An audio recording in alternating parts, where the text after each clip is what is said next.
Paz a todos, sejam bem-vindos a este vídeo. Estaremos meditando um pouco nas Sagradas Escrituras, a palavra que salva, liberta e cura. Nessa oportunidade, eu queria falar sobre um tema. O tema que eu queria sugerir para nós é o que fazer em tempos difíceis. Isto mesmo.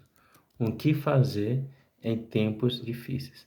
Para isto, vamos ler a palavra de Deus em Naum, em capítulo 1, em versículo 7. Eu estou aqui com 3 traduções, eu vou escolher uma bem simples na sua interpretação e entendimento. Diz assim: o Senhor é bom, ele serve de fortaleza no dia da angústia e conhece os que confiam nele. Mais uma vez, o Senhor é bom, ele serve de fortaleza no dia da angústia e conhece os que nele confiam. Estamos aqui, é um dos profetas, profeta menor, Naum, e entendendo um pouco acerca do contexto histórico que está nesse livro, vamos perceber, primeiro, no que diz respeito à quantidade de capítulos. Naum tem apenas 3 capítulos e é uma profecia para a cidade de Nínive, que na época era a capital do Império Assírio. Se a gente for observar o contexto histórico, a profecia foi por volta de 7 a.C. e logo em seguida, alguns anos depois, em 612 a.C., Nínive foi destruída. E a característica do povo assírio eram opressores, cruéis, eles eram idólatras, eles eram também traiçoeiros, e isso contra Israel, não somente contra Israel, a sua crueldade, a sua opressão, tudo aquilo que eles fizeram de mal não foi somente contra a nação israelita, mas também contra outras nações. Por fim, Nínive, como já foi falado que era a sua capital, ela já havia sido poupada. Lembra? Na época de Jonas, que Deus levantou, Jonas tentou fugir e foi engolido por uma grande baleia. Só que depois pregou ao povo ninivita, aquele povo se arrependeu. Pois bem, nesse tempo, o povo de Nínive foi poupado por causa da mensagem de Jonas, ou por causa de Deus, através da mensagem de Jonas. Porque nós sabemos que a fé vem pelo ouvir e ouvir a palavra de Deus. Romanos 10, versículo 17. Então, a palavra, quando é pregada, por mais cruel, por mais opressor, por mais idólatra que seja aquele povo, esse povo vai ter a oportunidade de arrependimento. E foi isso que aconteceu na época de Jonas. Porém, infelizmente, aquele povo voltou a praticar a injustiça.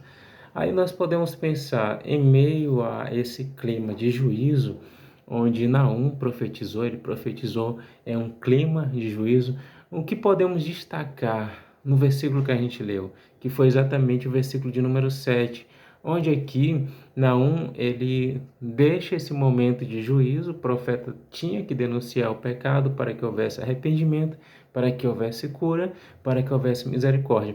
Mas nesse versículo, versículo 7, que foi o que nós lemos, Naum, ele fala, o Senhor é bom.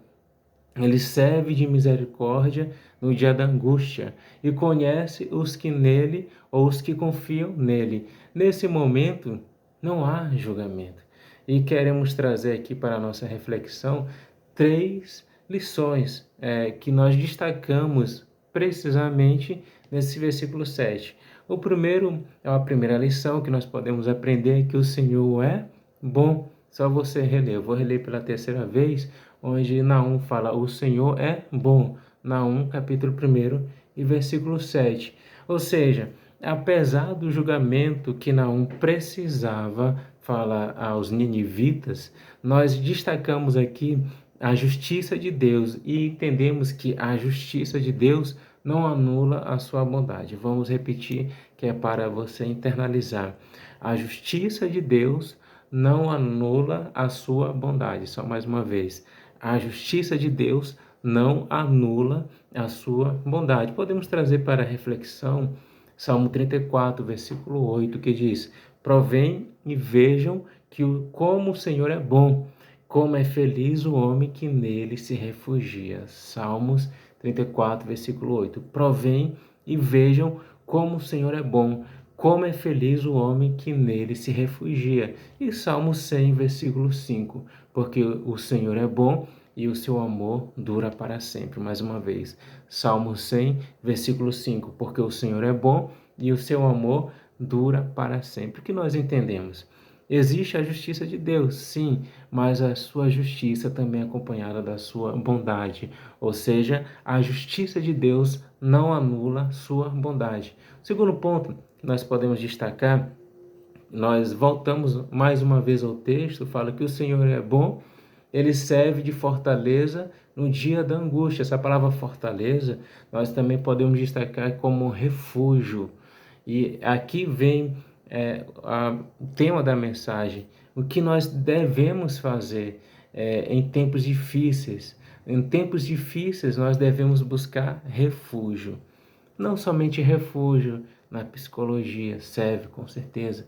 Não só refúgio num pensamento humano, não só refúgio em nossas forças ou naquilo que Deus coloca diante de nós, porque na verdade tudo é dele.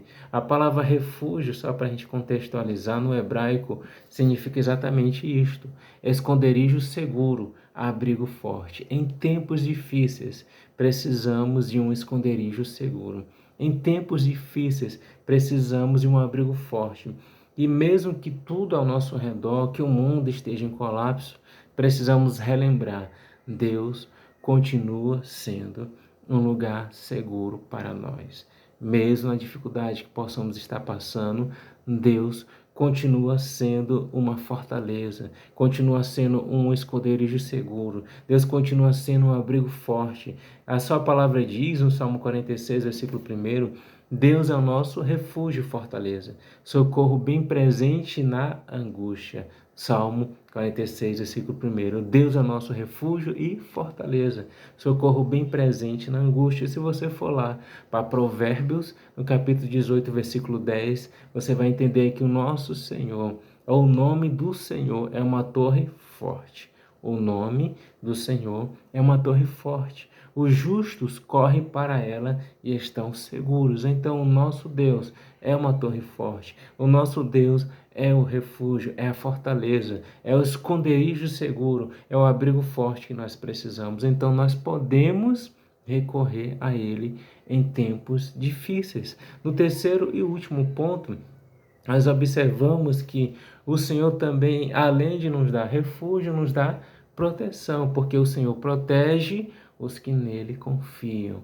O Senhor, o nosso Deus, protege os que nele confiam. A confiança em Deus, é claro, não significa ausência de problemas, mas a certeza de que Deus está no controle a nos proteger. Em outras palavras, não quer dizer que não vamos passar por aflições, não quer dizer que não vamos passar mais por dificuldades, mas precisamos entender que a proteção dele está ao nosso dispor, porque ele está e sempre estará no controle de todas as coisas. Nós observamos muito em Isaías 26, versículo 3, onde o profeta fala: Tu guardarás em perfeita paz aquele cujo propósito está firme, porque em ti confias. Isaías 26, versículo 3. Tu guardarás em perfeita paz aquele cujo propósito está firme, porque em ti confia. E também o Salmo 91, versículo 2. Direi do Senhor, Ele é o meu Deus, o meu refúgio, a minha fortaleza, e nele confiarei. Então, em tempos difíceis, vamos fazer como Davi escreve. Eu vou dizer, apesar de não estar entendendo nada que está acontecendo, apesar das coisas estarem difíceis, apesar de tudo estar como eu não imaginava, como eu não queria, eu vou dizer, como um ato de fé. Diga, como um ato de fé, Ele é o meu Deus, independente do sim ou do não. Ele é o meu refúgio, a minha fortaleza, e eu vou continuar confiando nele. Então, em tempos difíceis, o que fazer? Lembrar que o Senhor é bom. Segundo, lembrar que Ele é o nosso refúgio, que é o nosso esconderijo seguro, é o nosso abrigo forte. E terceiro, entender, aliás, relembrar que a nossa proteção está nele e que nós podemos continuar dizendo que ele é nosso Deus, o nosso refúgio, a nossa fortaleza e que nós podemos confiar nele. Foi isso que Deus usou Naum naquele colapso, naquele momento onde que ele teria que ser usado para ser juiz, aliás, para profetizar, corrigindo, denunciar o erro para que aquele povo se arrependesse. Porque precisamos entender que Deus ele não chama a atenção do povo porque quer que aquele povo se dê mal ou que fique paralisado. Pelo contrário, o que ele quer é arrependimento. Aí tem um versículo bíblico que diz: se meu povo, que se chama pelo meu nome, ouvir os meus preceitos, contextualizando, se arrepender dos seus maus caminhos, eu os sararei, perdoarei os seus pecados. Então, em tempos difíceis, lembre-se que o Senhor, ele é bom, que o Senhor é o nosso esconderijo seguro e que o Senhor, ele é a proteção que nós precisamos. Fique com essa palavra, medite nessas palavras e que Deus te abençoe hoje e sempre.